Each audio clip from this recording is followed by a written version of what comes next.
What up, you guys? I just wanted to go live and just talk about a few things that have been on my mind and see if anyone else is going through the things I have gone through or am going through right now. So, one of the things that's been on my mind lately is working around injuries. So, I'm almost 34 and, I'm lifting weights and I'm doing jiu-jitsu. I'm in the gym 4 or 5 days a week. And, I just get dinged up here and there. My knee will hurt, or my shoulder, or elbow, or neck. Nothing too major, but it's definitely something you don't want to lift on. So I just wanted to talk about how you can just work around these. My philosophy is just to rehab it the best you can. Don't do anything that would make it worse.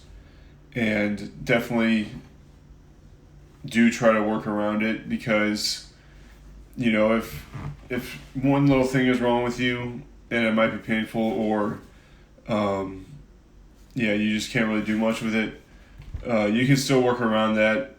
Find a safe way to do some cardio, find a safe way to lift some weights. And this isn't like a crazy Jocko Willink or David Goggins kind of thing where it's like you gotta do it anyway, you gotta push.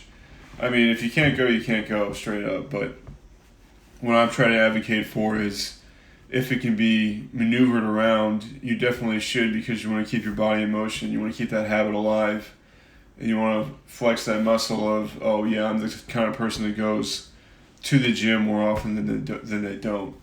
So you definitely don't want to let a minor setback or a minor injury hinder you from progressing in any other ways. And at the very least, you want to keep your heart health up with that cardio and that kind of activity. If it allows, I would definitely find some way to do cardio and look up the best ways to rehab what you're going through, whether that be heating pads and ice, certain stretches, certain weight movements. These are all the things that you can also be focusing on. A few years ago when I was hardcore into bodybuilding, I had a right shoulder injury, and then I shortly thereafter got a left shoulder injury, and it's turns out it was snapping scapula. So just the muscles in my shoulder and in my back, they just don't work well enough together to keep my scapula in place, so it kind of shifts around.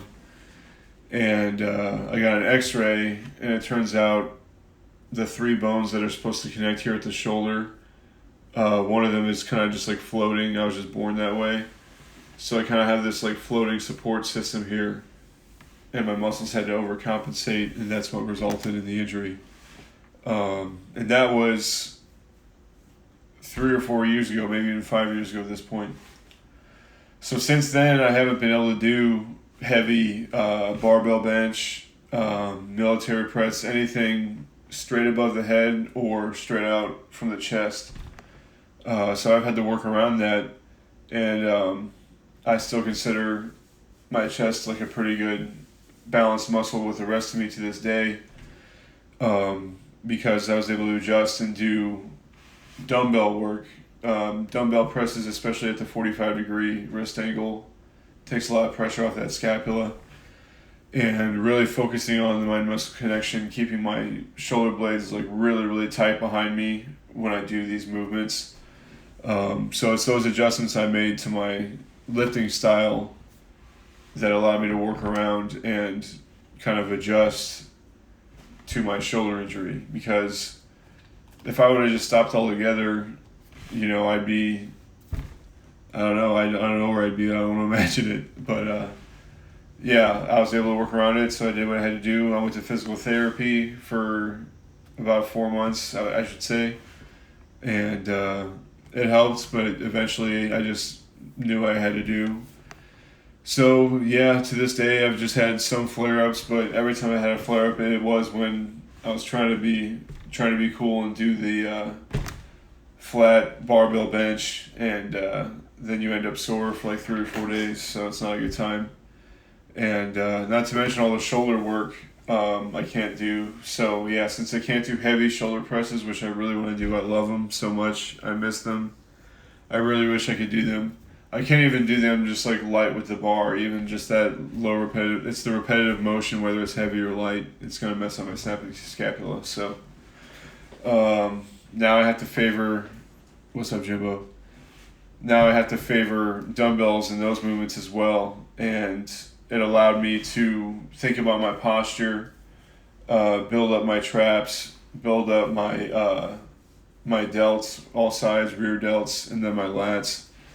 So I was able to make sure I hit that pretty often in my weightlifting routine to strengthen those muscles. And since then, I really haven't had any problems with it. So I'm happy that I was able to work around that and adjust.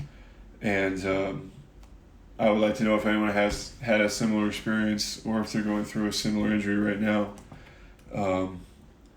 So yeah, I thought I would share that. One more thing I can talk about is people having hardships with their diet. For example, in my case, I started a diet and it's really well written. It's adjusted for my lifestyle. You go to the grocery store, you get all the ingredients, and you do your first meal prep, and you're like, yeah, this is sweet. And then that first week, it's really easy. You have your one cheat meal, and everything's going great. And you're like, yeah, I can do this for like 6 months. And after like 2 or 3 weeks, you're like, man, I'm kind of tired of this. I think I'm gonna grab some snacks here, or I think I'm gonna swap out this dinner with another dinner. Even I know this dinner's a little worse, but everything else has been on point, so maybe that'll be okay. But what happens is that one time turns into like 3 or 4 times in the same week, and you can kind of stall out. I know it doesn't sound like a big difference, but the key here is the consistency of your eating. So if you're trying to lose weight, you're at a slight calorie deficit. So you want to have your calories on point for like 6 out of 7 days of the week. So when you get 3 or 4 days in a row off, even if it's off by like 500 calories each day, which doesn't seem like a lot, that's like a bag of peanut butter pretzels or, any sandwich is going to be 500 calories easy. So doesn't seem like much, but then at the end of the week, it's, I didn't lose any weight. And then you think back and it's like, well, I did have that extra meal 3 days in a row. So when this happens, it's normal. It's just human nature to kind of like want to fall back into old habits. Or like, oh, I really miss this food, or I really miss this drink. Or it could even be alcohol. And that'll just stall your progress. And then when you stall, you lose that momentum. So when you have like 2 good weeks in a row and you're perfect, the weight's falling off quick. It's easy. Your body's just like in that mode. But then when you stall it out with 2, 3, 4 days in the week of these little cheat meals, it just kind of clogs up the system, and you kind of just keep that weight for the week. So just remember to like reconnect with the vision and reconnect with your goals. It's like, I'm this weight, I want to be this weight. And you just have to act like you're already that weight. It's like, in my case, I'm 200, I want to get to 190. And I have to be like, what would a 190-pound person's day of eating be like? And it's like, well, it's 8 o'clock, I'm hungry, but like I already had my diet plus a little bit. So like I really just have to take the L and go to bed hungry. So that's the other thing. These diets are made, you're eating breakfast, 2 lunches, a dinner, a snack, and a bedtime snack. So that's six good portions of good nutrients 6 times a day. So when you're on point, it's all an illusion. When you cheat and have these sloppy foods, that just makes you crave more sloppy foods, so you're hungrier, so you feel like you're not eating enough in your diet. But the reality is you deviated from that diet. You have a plan, you have the blueprint. You deviated, so you can't blame the diet for your stall. It has to be according to plan. I know it sucks, and it's really a battle of the mind. If mentally everything you pick up and put into your body, if it's on your diet plan, you don't have to worry about anything. You don't have to worry about anything. You're going to lose weight. You're going to lose weight by just picking up the correct food from your plate to your mouth. It's that easy, but it's probably the hardest thing a human can do. Especially we're at home, we're around our kids all day, we got kid snacks everywhere. It's like, oh, I'm hungry. Oh, I forgot to meal prep last night because I was tired, so I'd have to cook my meat and veggies now, but I have no time.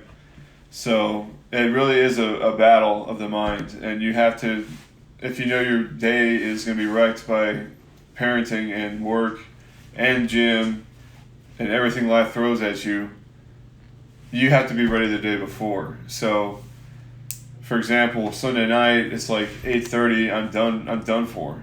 It's over. But I have like 2 pounds of chicken in the fridge and bags of veggies I need to make. And I know if I make them, I'm not going to have to worry about lunch the rest of the week, and it's going to be amazing. But, the couch is calling your name. Hey, thanks for stopping by, Jimbo. The couch is calling your name. Video games, just sitting down would be amazing. But the reality is getting into the kitchen, like throwing on a podcast or some music, getting in there, cooking your food, making sure everything's going to be going according to plan for the next few days, that's a way better feeling. Trust me. I know it's exhausting. I know. But when you finally go to bed that night and you know that your meals are set, all you have to do is microwave it for like a minute and you're just chowing down. And you don't have to worry about that. If you do that, you will literally do that and lose weight. That's a good feeling. So chase that dragon. Don't let the couch fool you. A half hour, depending on how quick you are at your meal prep, 20 minutes, 30 minutes, you can be in and out of there, and then you can sit down, and I tell you, that's amazing. So bank one episode of time, go do that. Or, you can even watch it on your phone as you're cooking. Let's be real. This is 2021. Throw on your show on your phone and cook your meal in the kitchen. Get it done. And then you can take it from your phone to the couch and you're set. So, hope that helps you. Anybody out there who's having hardships with their diet, I'm having hardships. Let's be honest. I work in an office, so I'm always tempted by coffee drinks or pretzels, random stuff. But I did good today. And I did good yesterday. And I got my lunches for tomorrow all set. So should be good. Should have some good momentum going into the weekend. I'm feeling great. I'm finally under 200 pounds. And on my way to 190. So hope you guys are doing well. If you guys need any help with your diets or your training or your mindsets or juggling everything with parenting, hit me up as always. Dad by Recovery, Instagram, YouTube. And see you in the next video. Appreciate you guys.